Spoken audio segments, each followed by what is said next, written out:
मात्र यामध्ये सरकारकडून आव्हान दिलं जाईल कोर्टाच्या या निर्णयाला। मात्र त्यावरती सुद्धा सुनावण्या होतील आणि जर सर्वोच्च न्यायालयानं याला स्टे दिला नाही तर मात्र या सर्व आरोपींची निर्दोष मुक्तता होईल, यात काही शंका नाही। मात्र 2006 साली झालेल्या बॉम्बस्फोटामध्ये 189 जणांना आपला जीव गमवावा लागलेला होता।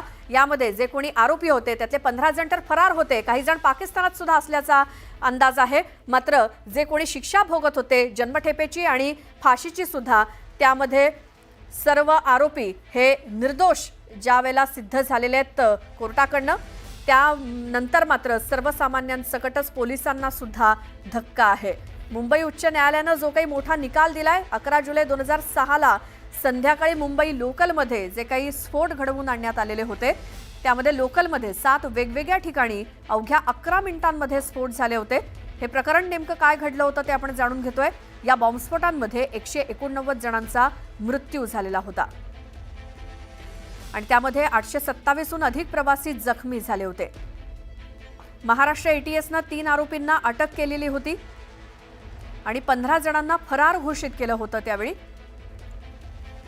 या आरोपींपैकी अनेक जण पाकिस्तानमध्ये सुद्धा असल्याचा संशय आहे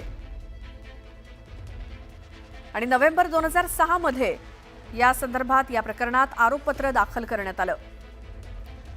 2015 मध्ये ट्रायल कोर्टानं 12 आरोपींना यात दोषी ठरवलं। 5 जणांना यामध्ये फाशीची शिक्षा सुनावण्यात आली तर 7 जणांना जन्मठेपेची शिक्षा सुनावली होती कोर्टानं।